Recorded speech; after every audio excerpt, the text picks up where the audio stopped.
drop these. Everybody drop these. Everybody drop these. Everybody drop these. Everybody.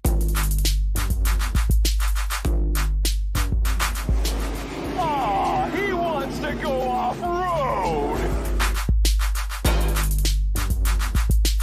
Are you gonna shoot that shot when you got the lane? Yo, he was right on my ass, man. You were wide open. Who wrote this? I did. Ask him if he got the letter. Did you get the letter? What letter?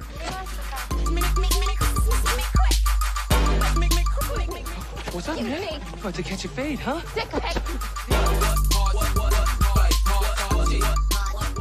Hello. My name is Inigo Montoya. Living dead.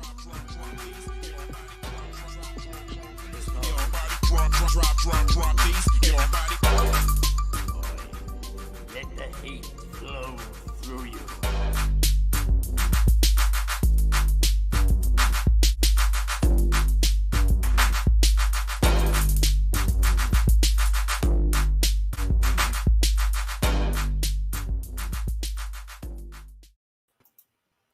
Okay.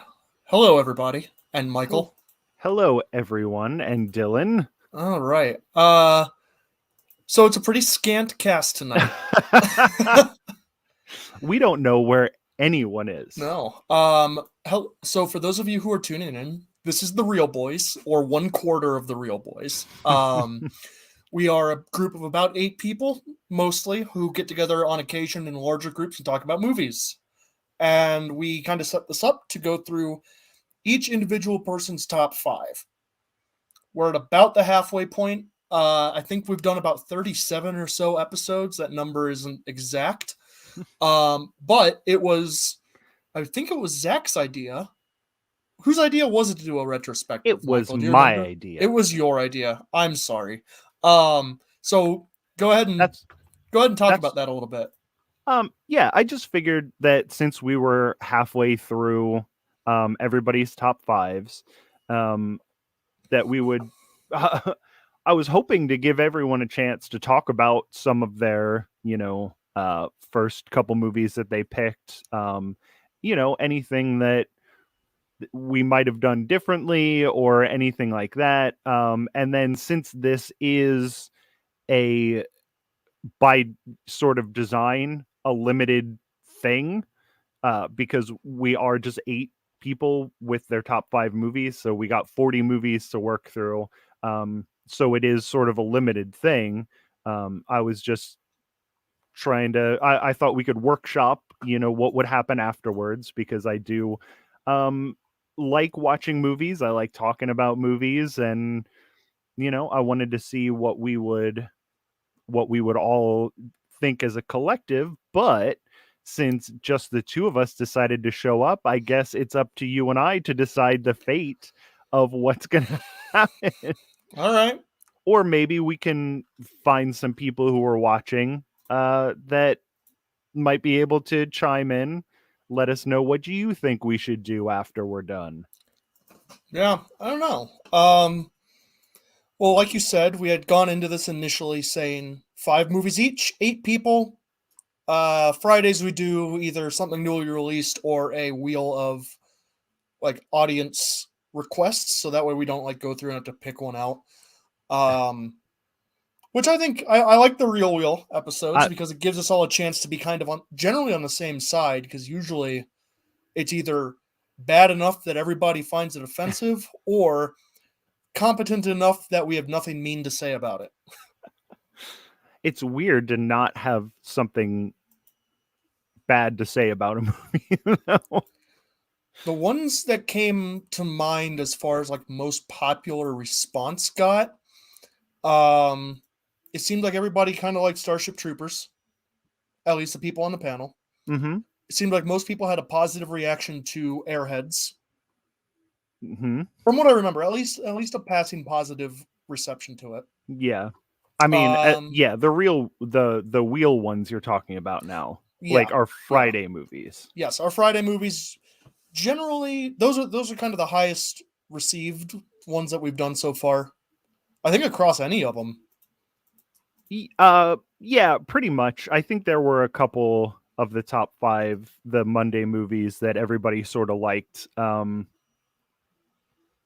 Yeah, but the wheel movies are real stinkers usually, but sometimes they hit. Starship Troopers, obviously, great movie. I'm trying to think what else came out of the wheel.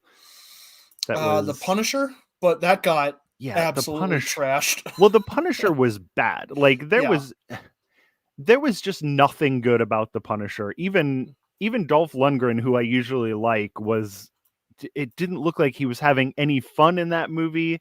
He was not his normal Dolph self. He wasn't bubbly like he normally is. Yeah, no, it wasn't. Yeah, that was a bad one. Woof. Yeah. And I've got to mention our most popular YouTube upload, The Night Comes For Us. Yeah. Episode 13 total, which has an ongoing, I think it's still going in the comments of people who are claiming that we did not understand the movie, and all the power to them. Yeah, I don't quite get that one, because that movie, I guess I get it because it's sort of a, something that people are proud of movies from where they come from. Yeah. But that movie wasn't like a deep movie. It was a violent action movie with little to no setup for anything besides the violent action. So, and I even keep thinking about this movie. I'm like, when I think back on it, all I can remember is the violent action. Like I don't actually remember what happens in the movie, except for, a guy, that fighting with nail guns and whatever the hell else disgusting, bloody, a hallway fight between two women with exploded body parts all over the place. Yep. But other than that, I think we judged it pretty fairly for being a big, dumb, gross, gory action movie. Yeah, no, I'd agree with that. And I guess part of this retrospective, now that we're talking about unfairly judged, did you have anything in mind you wanted to talk about like, either opinions you would reiterate if you watch the movie again, or times that you think you need to defend one of your movie choices? And I'm not trying to make a targeted point on that question.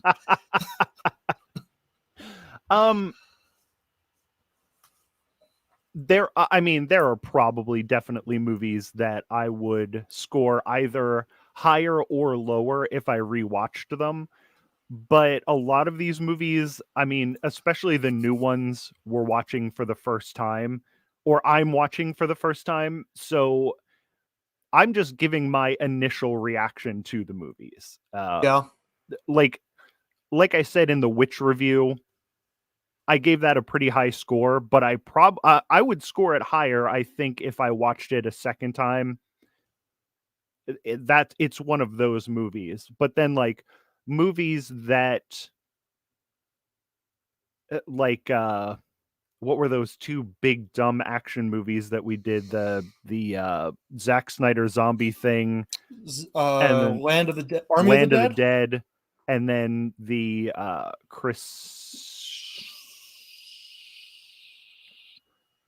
the Tomorrow War. Oh, the Tomorrow War, yeah. Yeah, those two movies were such garbage, and I'm like, we sort of do these reviews we do these reviews the day that they come out. So we're getting reactions from them before I think a lot of people are getting their reactions out. And I do feel better when I see the reviews and they're like, oh yeah, the Tomorrow War was kind of terrible. And I'm like, oh good. My opinion was justified. Not that I really need my opinion justified, validation. but I do like I feel bad if I hate something that everybody else likes. Yeah. But yeah, I those two movies are terrible. Okay, so here's what you were getting at. The two that I'm thinking of. Do you think that I judged A Quiet Place too harshly? And the answer to that is no. I do not think I judged The Quiet Place too harshly. Okay.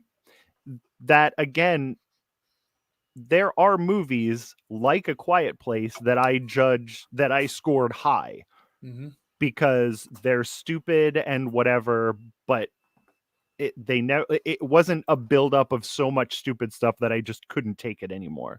But that one, it just had too much stupid stuff. And then I still think about this. My number 5 movie was A Clockwork Orange. And back when we did that movie, it was like early on in the show. So I felt like I needed to defend my choice. But in reality, it had probably been, I think the last time I watched it before this time, I watched it as the Blu-ray that I bought when it just came out on Blu-ray. I was watching it on my PlayStation 3, so it would have had to have been like, it was more than 10 years ago. It was probably closer to 15 years ago, and I always watched it after I read the book. I still stand by the book is good, but I may have been mixing the book up and the movie and sort of seeing what was supposed to be going on. But when I watched it as just a movie this time, it's a very bad movie. And like every once in a while, I'll just think about it and I'm like, God, the amount of things that I could have put in that number 5 slot instead. Like I could have gotten probably 8 people because at that point everybody was there every week. Yeah. And I probably could have gotten 8 people who have never heard of the movie Ravenous to watch Ravenous. And it's such a good movie. I still think you should watch it regardless of whether we review it or not. It's a Civil War period piece about cannibals, and it's so good. I'm a big fan of like period piece horror movies. Like that's the only type of horror I really like. And Crap Mo Stank is saying it's not as good as Inspector Gadget. Yeah, all right. Sure. The Inspector Gadget movie with Matthew Broderick? Jesus, he sucks. I hate him. The first time I heard my dad express open disappointment for like my taste in movies was when I was young when that movie came out, and my sisters were young when that movie came out. We all went as a family. And it's the first time that he ever expressed like, okay, you wanted to see that? And I'm like, I liked it because I was however old I was when Inspector Gadget came out. And I've gone back and seen versions of it, and I've apologized to my dad. I have since apologized to him. Wow. Okay. Yeah. I mean, I think about it and I'm like, God damn, I could have put Evil Dead 2 on there. I could have put Ravenous on there. I could have put friggin' just wait for the remake 100 times better. I feel it. The remake of what? Inspector Gadget? They're doing an Inspector Gadget remake? I'm going to look this up. Who's remake. I mean, if it's not Matthew Broderick, it would probably be way, way better. Who would you cast as a modern day Inspector Gadget? Who would I cast as a modern day? Wow, that is a surprisingly tough one. Chris Pratt? I harbor no ill will towards Chris Pratt, even though the last thing that I saw him in was maybe my least favorite movie that came out in the past 5 years. That thing was such a pile of garbage. I do keep thinking about like superhero movie people. Like, why do I think Robert Downey Jr. would make a fun Inspector Gadget? I mean, he did decently as Sherlock Holmes. I like those Yeah. Sherlock Holmes movies. yeah, I've seen those are both fine. And I mean, I'm always sort of thinking about Chris Hemsworth, so I don't mind him being in anything. I mean, it would be a weird thing to see this big buff guy Yeah. as Inspector Gadget, but he's also always wearing that big overcoat and stuff. You know, I think I got someone. I think David Desmalkian, Polka Dot Man from the Suicide Squad, would be a good Inspector Oh, Gadget. he would be a good one. Yeah. Or we can Just switch. Just came up with that. Yeah. Yeah, no, that's good. Or we can switch it up. Make what is his name? The guy who was the bad guy in Black Panther. Oh, He's in everything. He's in all the superhero stuff. He's doing Michael that. B. Jordan. Michael B. Jordan. Oh, yeah. He's got Yeah. Bring some Why wouldn't- charisma to the role because he's supposed to be a machine. absolutely. Whatever. And then we could get the kid Yeah. from Space Jam 2. That was a good kid Oh, yeah. actor. He could Yeah, be he did Penny well. instead of a Yeah. girl. Give him a cat. Now I draw the line at swapping a dog for a cat. No, no, I'm pro cat. You know that. And yeah, no, that's an interesting idea actually. Yeah. Now that I'm directed by like, oh man, it would have to be someone who's good at doing like romps who aren't awful, which is really a really hard thing to think of right now. non-awful romps. Yeah, comedy romps that aren't terrible. I can't think of the last romp I saw. Yeah, I can't think of a romp that I enjoyed. I guess if you're doing subversive remakes of pop culture, you get like Kevin Smith to do it. Get Kevin Smith to do a reboot of Inspector Gadget. I think Kevin Smith would do a reboot of anything from the 80s if you asked him. Yeah. Yeah, he's I think he's predictable like that. Yeah. I think he's driven by nostalgia maybe more than anyone else I've ever seen or heard of. Professional nostalgia engine, that's for sure. Yeah. Yeah. Yeah, I mean James Gunn would be interesting. You would get you'd get like a really hard PG movie about the body horror of getting your body turned into a robot. Like you'd get a lot of that kind of like introspective, am I a man or machine? And then once again, I'll watch anything written and directed by James Gunn. Like I think he's fantastic. Good filmmaker. Yeah. Anyway, now that JJ Abrams. Yeah, sure. Here, JJ, take the shove. We're just gonna shovel all this crap onto you. I mean, he made the only 2 Star Trek things that I ever liked. He did do that. They're fine. Yeah, they're good. That first one holds up pretty well. Yeah, the second one's not bad either. The first scene on like that weird planet where they're trying not to disturb anything is a little stupid. But I like the third one more than the second. That third reboot. Beyond. Oh, I didn't see that at all. it felt a little more like classic Star, less running and action, and a little bit more like actual sci-fi stuff. Yeah, see, that was always my problem. I just want to be entertained by my sci-fi. Like, I was always a Star Wars over a Star Trek guy because more action. Like, I'll even take some B grade horror sci-fi like Moontrap or something. I would take that over. I haven't seen it.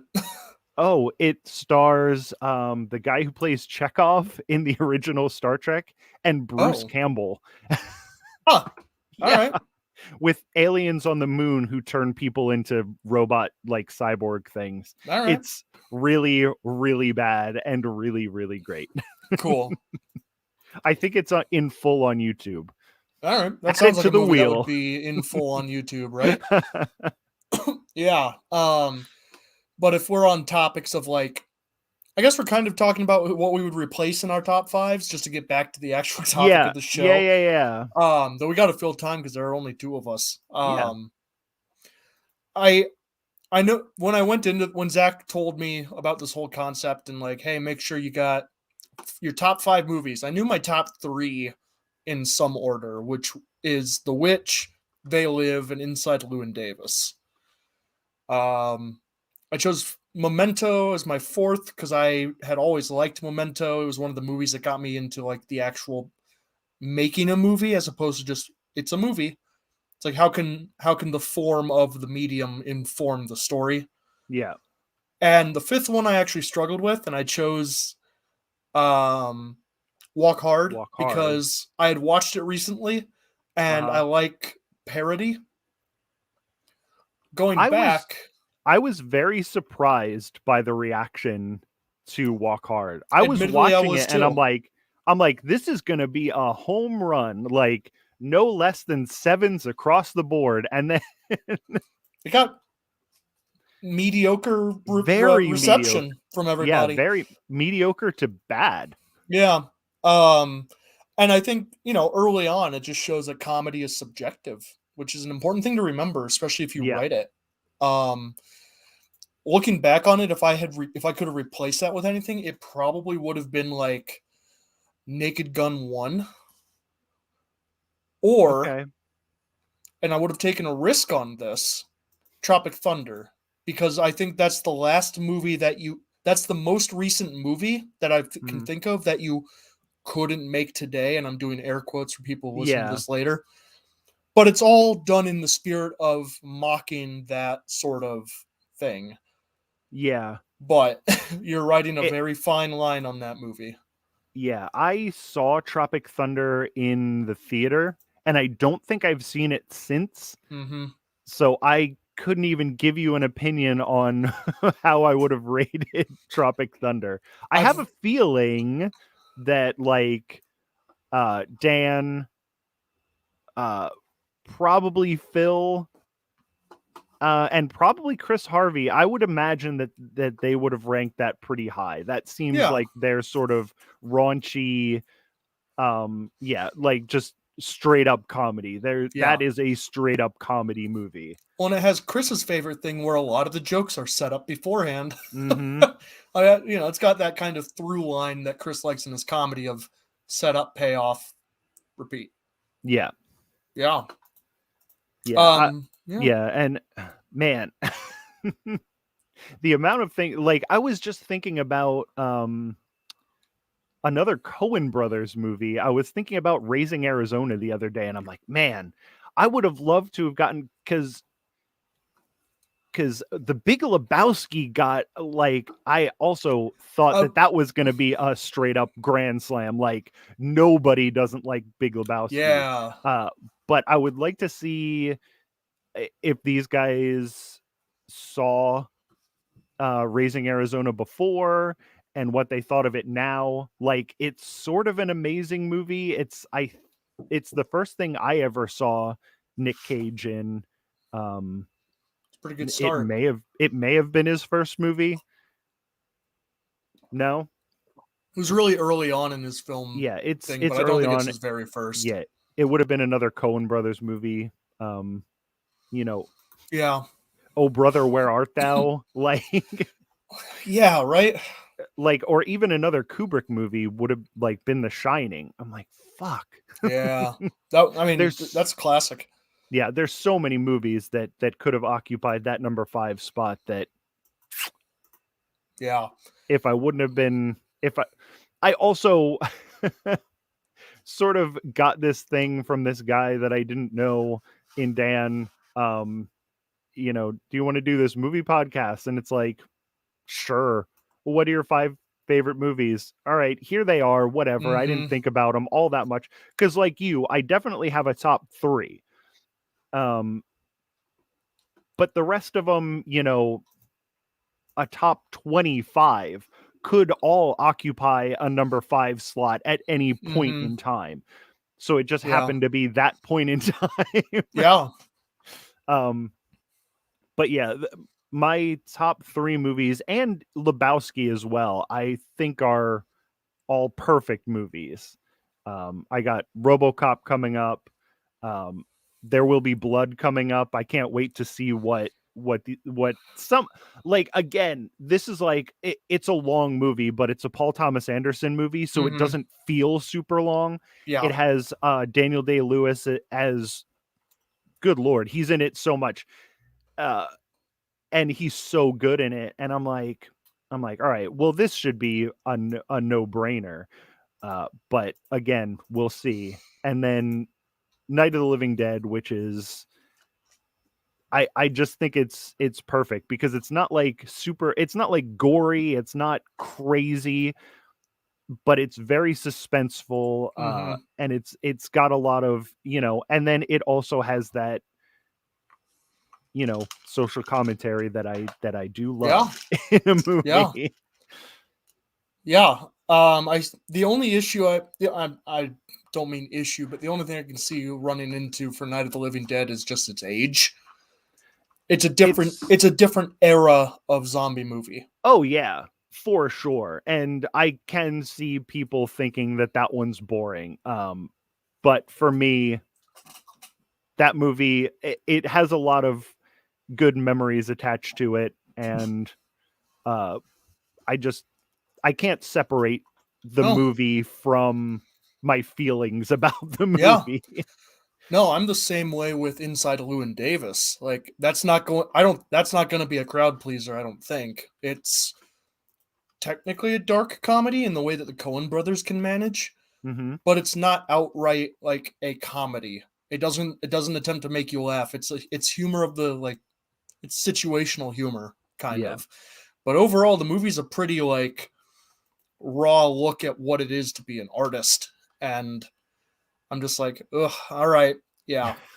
And it crosses over with an era of music that I really enjoy, which is that kind of like folk scene in the 60s, which you've got, I mean, the sound, I'm not going to pitch it too much now, but the soundtrack is performed by like Marcus Mumford, and they've got like actual musicians doing all of it. All the music in the actual movie is done live as best they can. Like, okay. Yeah. Justin Timberlake's in it.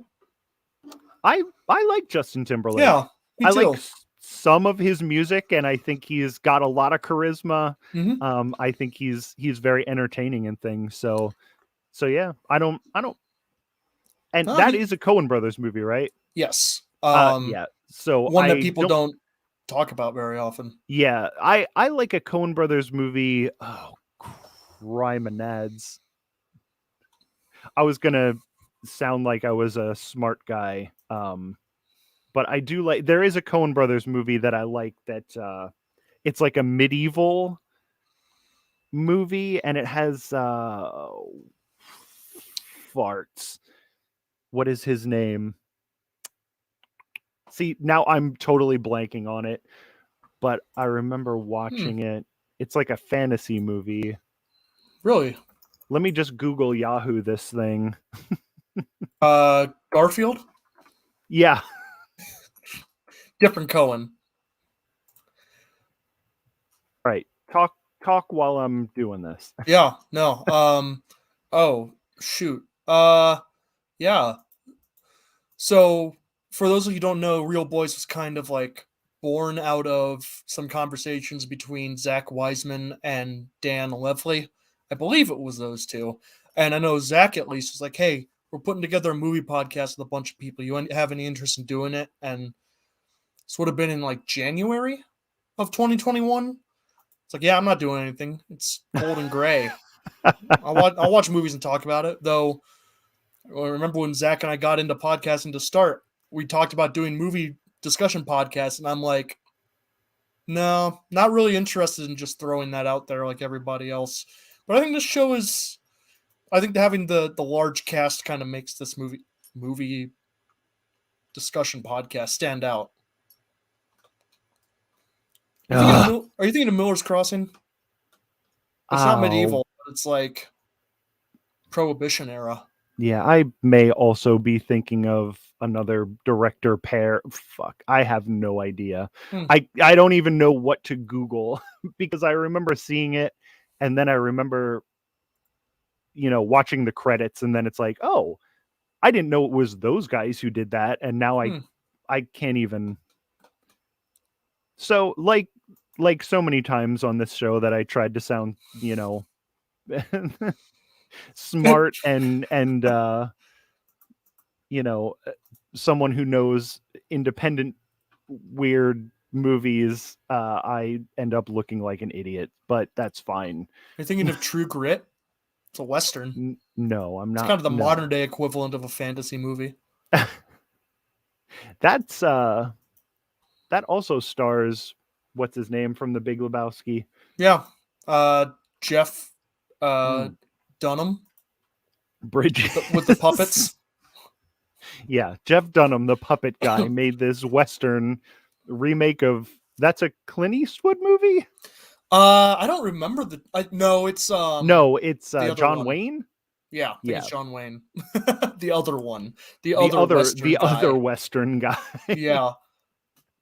No, I remember seeing that one in theaters and being wholly like, yeah, all right, this is fine. It was Christmas time, I believe, and I was out in Kansas, and my uncle was really into it because he likes John Wayne movies. So he was like, okay, yeah, it was fine.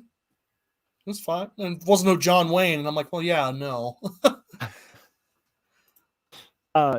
Yeah. There's man. Yeah,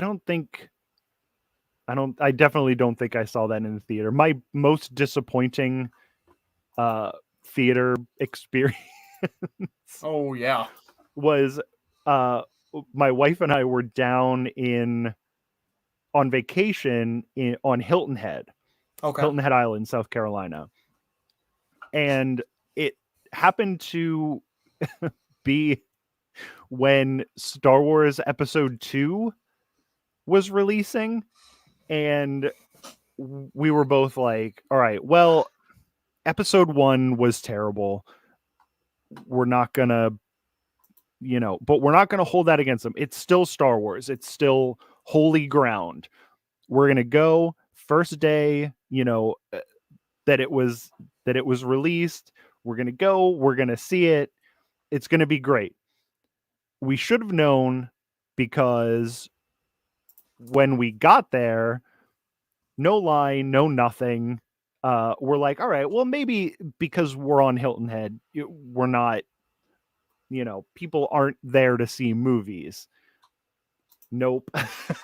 So even though it was opening day, we were 2 of like 7 people in the movie theater, and then we had to watch Star Wars Episode 2. Oh, and man. God, those prequels are just miserable. They are pretty much like, I don't know. There's a lot of nostalgia nowadays that Disney's gone back to retrofit stuff into the canon around the movies, but you watch those 3 movies in a vacuum and they are not good. No. Even with the benefit of hindsight. Yeah.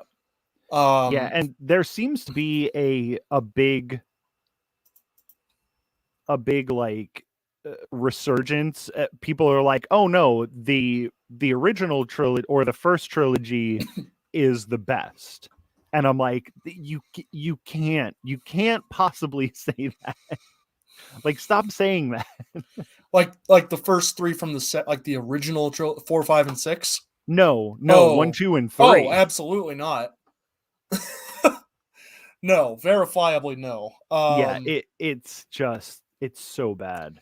It's so bad.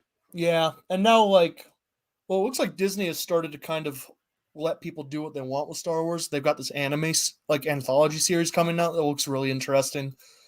I was not surprised at all to see, I think all 3 of the original trilogy are on this list that we'll be watching at some point. Oh, I only saw 2. New Hope is Zach's number 2. Yeah. Return of the Jedi is Phil's number 1. Yes. I can't believe nobody put Empire on theirs. I mean, except apparently not.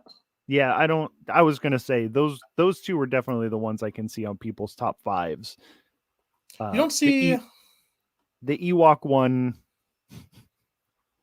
Whatever, it's fun, but I wouldn't put it in my top 5 favorite movies of all time for Pete's Well, the sake. Ewok one is Return of the Jedi, which is Phil's number 1.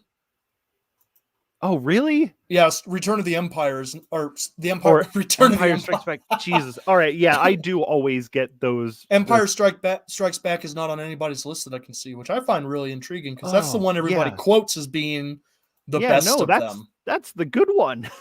Yeah. How? Yeah. Why would I have known that Phil put the worst of the original trilogy on his number 1?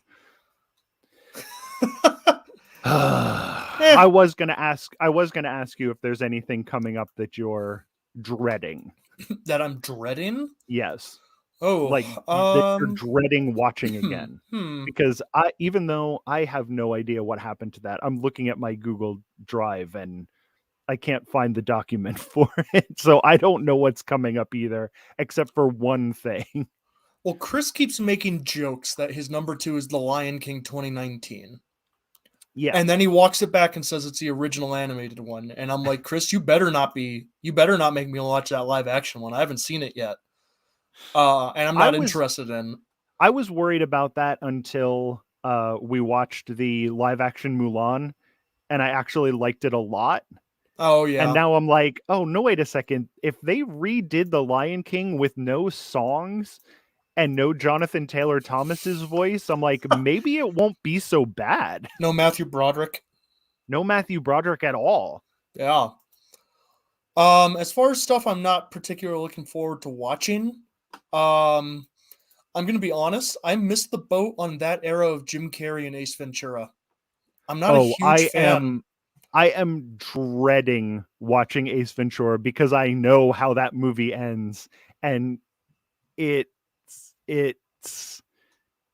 like the gay panic in that movie. Oh, right. Is horrifying, and the worst part is I like the movie up until then, and then even when I watched it when I was a teenager, I was like, what? I don't understand, but it is overplayed and it sucks. I understand. I haven't seen it in 15 years. Like, it's been so long. I don't remember that.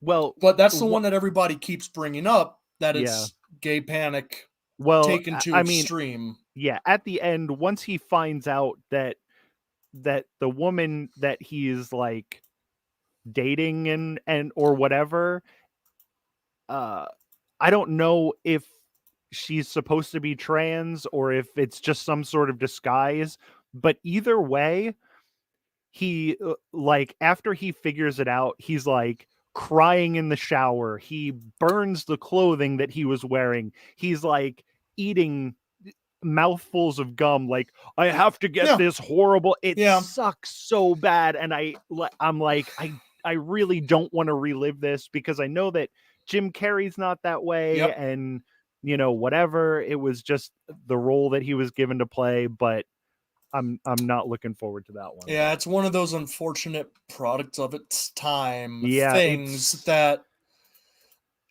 it's hard to go back sometimes and watch movies that you really liked from that era and be like, oh, well, hopefully everybody involved has brought themselves above that mindset.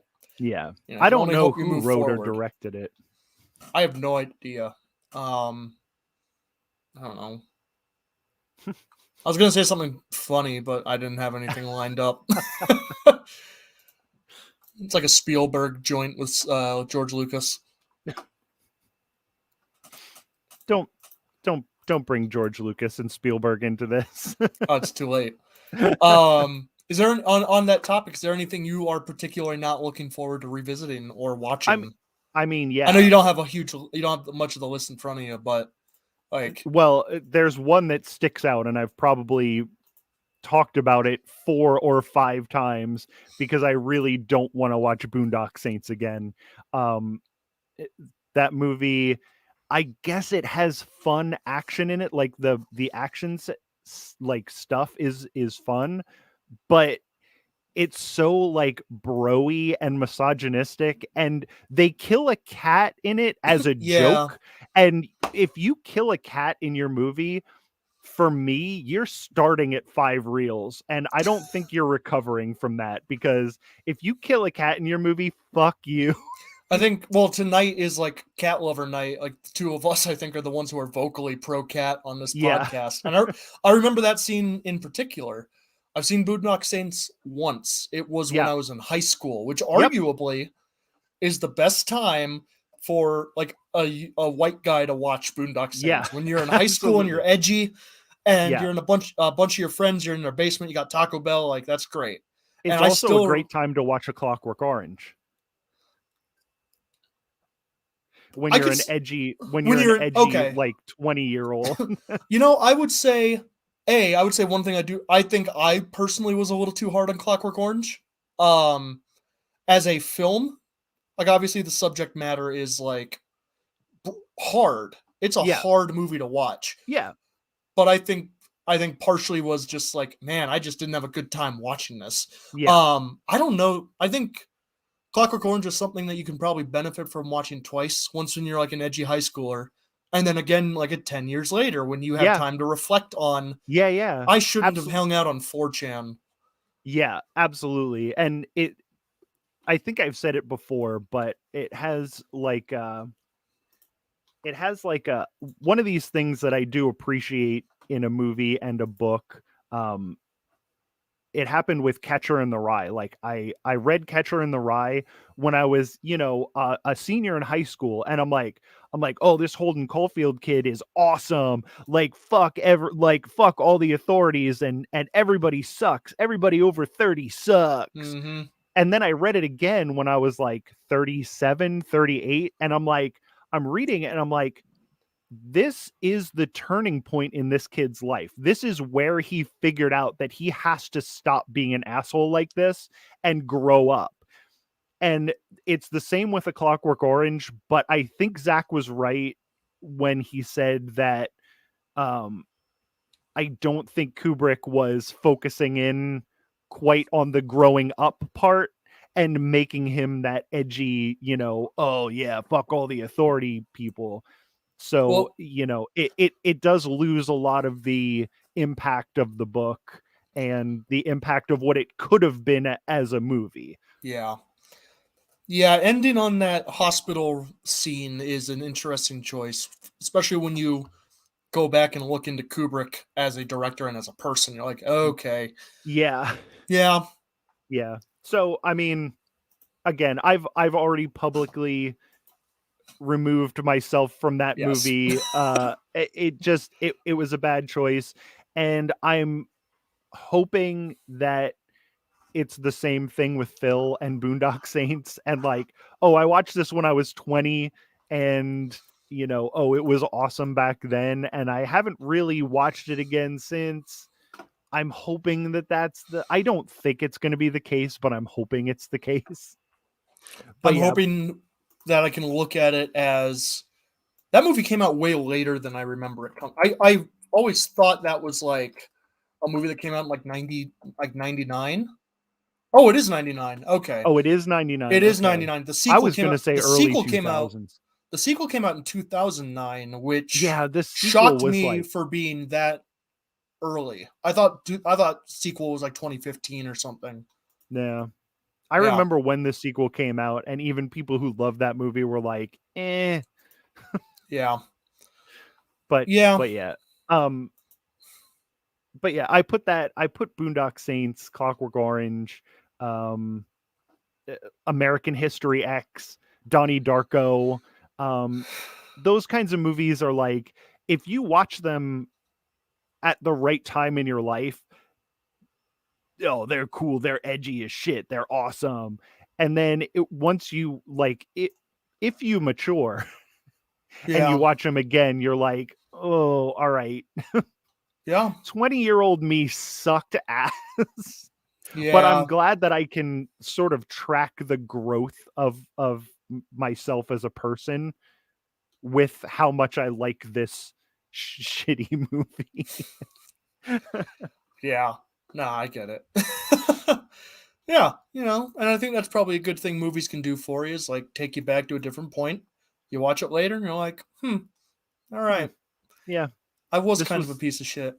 Yeah, this was definitely a time and a place movie, and Yep. that's okay Yeah. because if you go back and you're ashamed of the stuff, we were just before the show, you showed me that my Angel Fire page of all my comics from when I was 20 years old We were going back to was our old internet postings. was still on the internet, and I'm like looking through this stuff and I'm like, woof. Yep. Oh yeah. But but that's also important because that was me back then. Mm-hmm. So whatever, I was a dumb kid, and the good thing was, as I was reading it, I'm like, I wrote these comics when I was like 20 years old. This is horrible. But there was none of the like homophobia. There was no racism in any of them. Yeah. It was just like dumb, stupid shit that a 20-year-old kid thinks Yep. of, and that's fine. Be a dumb, stupid 20-year-old kid, but just make sure you keep, growing as a person. Yeah. And I think that's probably a good message to end this retrospective on. I don't know. think so. Yeah, I don't know if there's much else to like. We got another 35 or so episodes coming up. I am looking forward to a couple of these movies, especially ones that I haven't seen, because like I hadn't seen Parasite before. I hadn't seen The Witch before. Mm-hmm. I hadn't seen what was Justin's the bootlegger one, the Tom Hardy one. Lawless. I like that one a lot too. I'm like loving some of these movies. So Yeah. there are a couple coming up Yeah. that I'm like, oh, cool. Like this thing was on my radar before, and I just haven't gotten to it or whatever. And I think we are approaching movies that everybody is going to be more passionate about.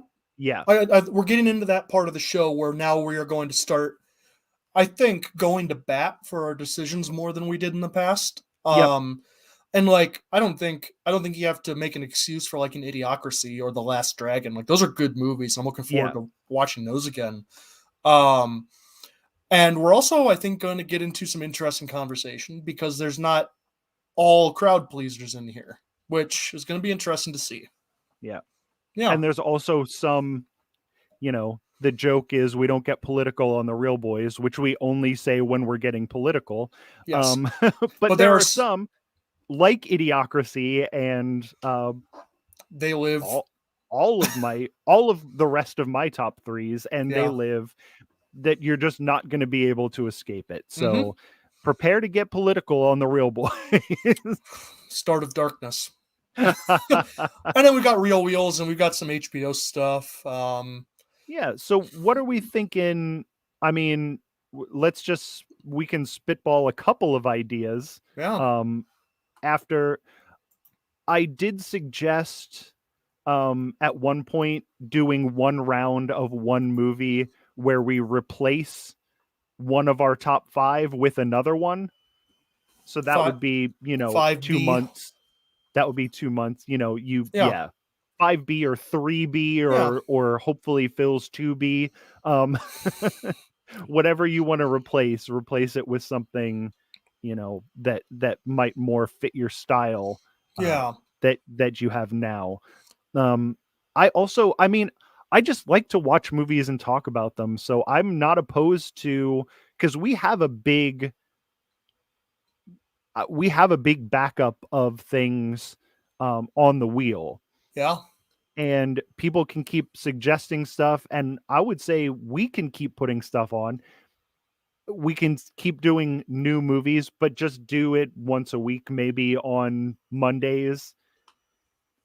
And then that's when, then we spin the wheel and then we have a week to watch it and whatever. And then the movies that come out on Friday, we have a whole weekend to watch them instead of having to get up, because some of us work third shift. So you have to get up, watch the movie for like 3 hours. Because apparently you can't make a movie less than 2.5 hours anymore. Not anymore. They all have to be epics. and then talk about it right away before you have a time to digest what you just watched. Yeah. And then you end up, screaming about how Zack Snyder used to be able to make good movies. Yeah. Ugh. But that's Man, my Army of the suggestion. Dead really left some scars, huh? Army of the Dead was miserable. It Oh was my so God. bad. And I know that Zack Snyder can make a good movie, like even a long movie, because I like that 4-hour cut of Justice League. And I know that he can make a good zombie movie because I liked his Dawn of the Dead remake. And I know that he can set up a world, which he did better in the Dawn of the Dead remake, in less time than Land of the Dead. Yep. So yeah, Land of the Dead just fucking sucked. And Yeah. I'm not going to watch it again, so I'm not going to have a different opinion of it. It's just going to forever be one of the worst movies I've ever seen. Yeah, one undone on that. Yeah. But yeah, who knows what I imagine we're going to keep this going in some capacity. I don't think we're going to limit this until it dwindles down to one or two people shouting into the void.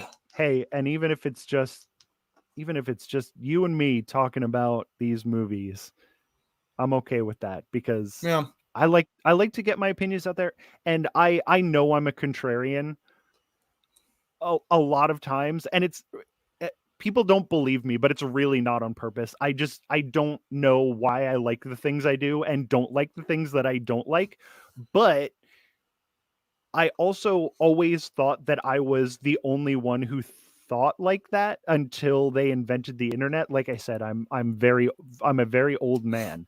So once I got on the internet and found out that other people thought like I do, I'm like, oh, I'm not the only one. So I also like to put my opinions, even though they're usually unpopular, out there.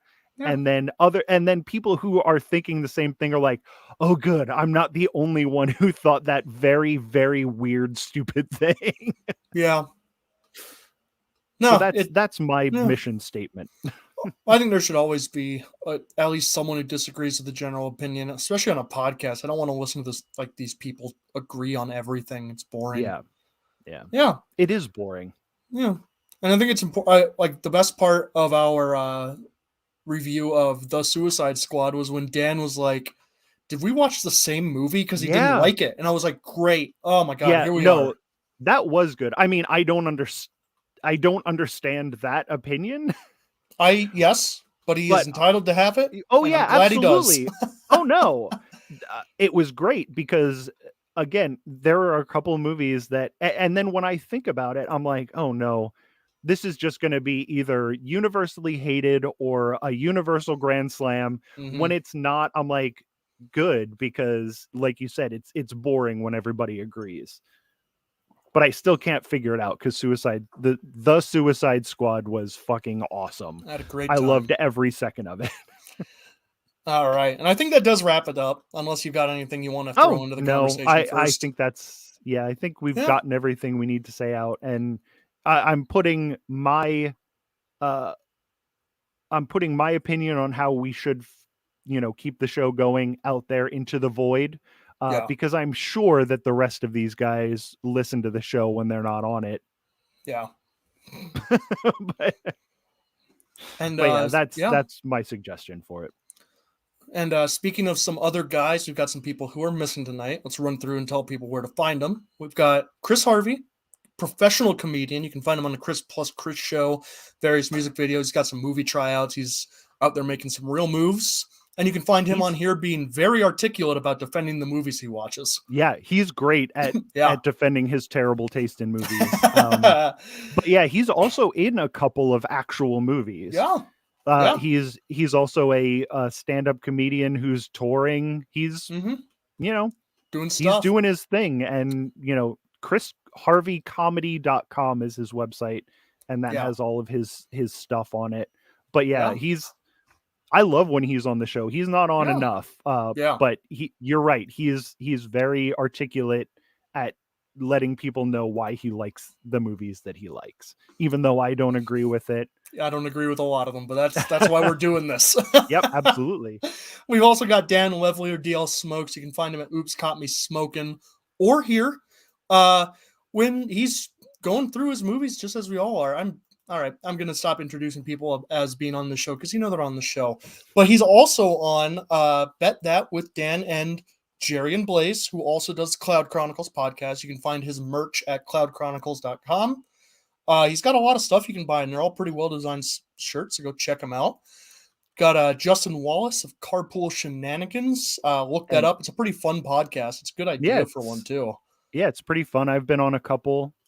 He also has a new podcast, Anime Shenanigans, coming out. Yes. Yeah, he's doing an anime show, which is bound to be interesting because depending on what you watch, anime can be very cool, very weird, or not worth discussing.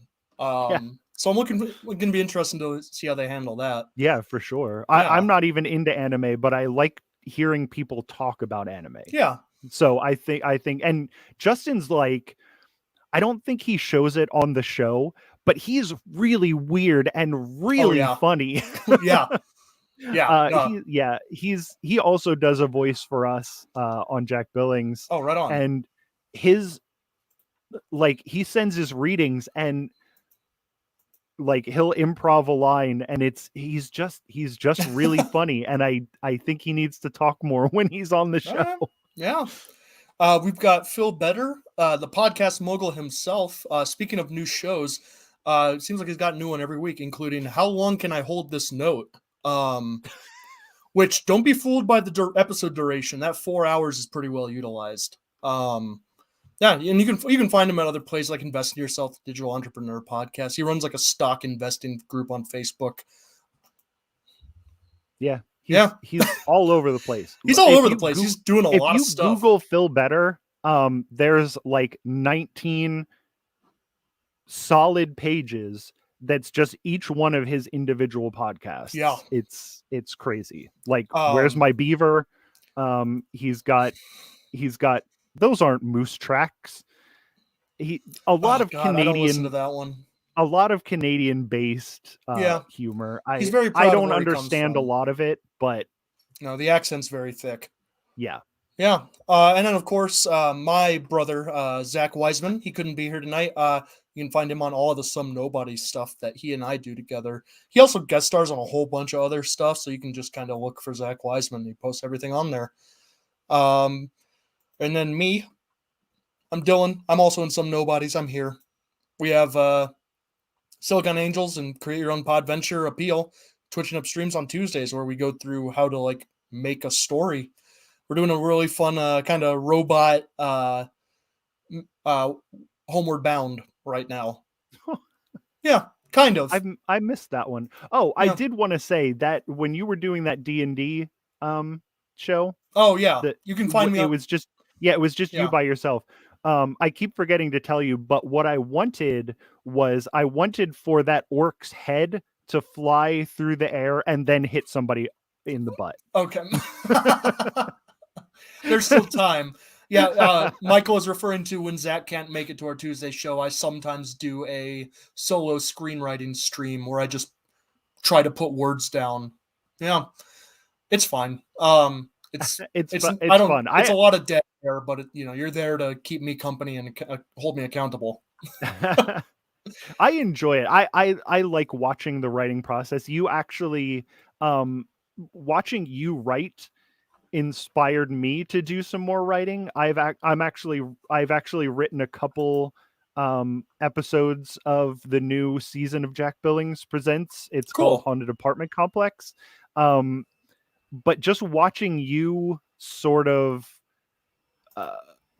figure stuff out while you're going, I'm like, oh, it doesn't have to be perfect the first time through. So I'm just going to put all of these ideas down and then go back through and fine tune it. I actually have what is at this point a 17-page script of things that myself, Dylan, Zach, it's an inside joke podcast. Matt Deterior from No Time to Binge, and also my partner on Jack Billings Presents, B. Highland from our podcast No Time to Binge, my child G from Generation Clash, and also No Time to Binge. No Time to Binge and Jack Billings Presents.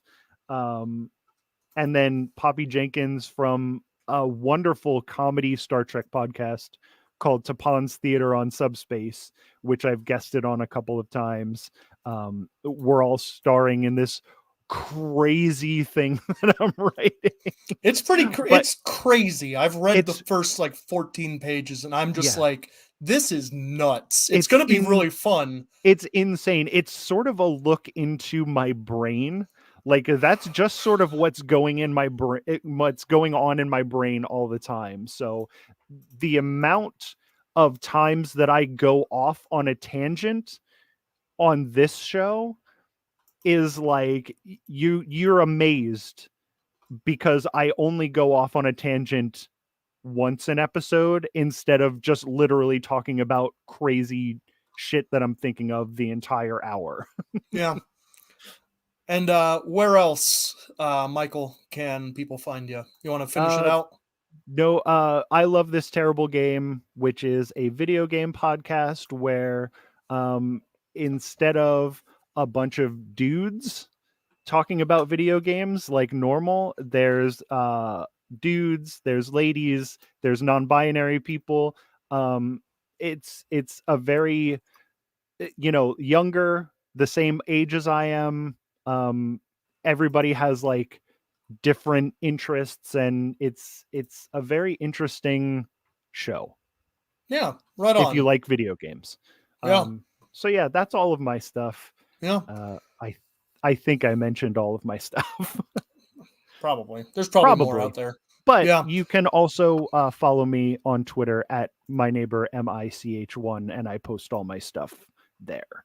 Cool. Yeah, and you can follow me at Vorpal Words on everything. I'm more active on Instagram than anything else because Twitter is disgusting. But yeah, that does it for this retrospective episode of The Real Boys, where we talked, at least Michael and I talked about what we've been kind of thinking about the show and where we're thinking about the show. And we're the only two whose opinions matter anyway. Nobody's here to contradict you, so it must be correct. That's right. Yeah, that's how it works, guys. So it's their own fault if they are, offended. If you want your opinion accounted for, you come to the show, damn it. That's right. Anyway, no, you can catch all of the other guys on here on any other episode. We're here Mondays, we're here Fridays. You can pick us up on any podcast platform at The Real Boys. There are multiple podcasts called The Real Boys, but we are the one with the best graphic design and the best images and splash panels and the most handsome and attractive people on the show. And you can hear it coming through the airwaves. But I'm going to get rid of this stream for now. We'll see you guys on Monday Monday. Monday is Phil Better's, I think, last good movie. Oh no, he's got a Star Wars movie on there. Actually, it's The Unforgiven. That's the Leonardo DiCaprio Monday. gangster? I've got Monday down as Jarian's number 3 Trading Places. Oh, I'm sure we'll figure it out in chat. It's either Jarian's number 3 Trading Places or Phil's number 3 The Departed, which I do love, but I've seen a lot. I've never seen The Departed. Oh wow, it's another long one, but it's good. It's Wahlberg and Damon and DiCaprio. Why do so many people have Mark Wahlberg movies on? He's doing exactly what Wahlberg needs to be doing in this movie. He's playing the role. It's not The Happening. Okay, well, I love The Happening because he's doing something that he shouldn't be doing. He just has he always has such a blank expression on his face. He's soulless. Cool. And on that note, we're out. Bye. Later. Drop these. Everybody drop these. Everybody drop these. Everybody drop these. Everybody. Oh, he wants to go off road. You ain't gonna shoot that shot when you got the land? Yo, he was right on my ass, man. You wide open. Who wrote this? I did. Ask him if he got the letter. Did you get the letter? What letter?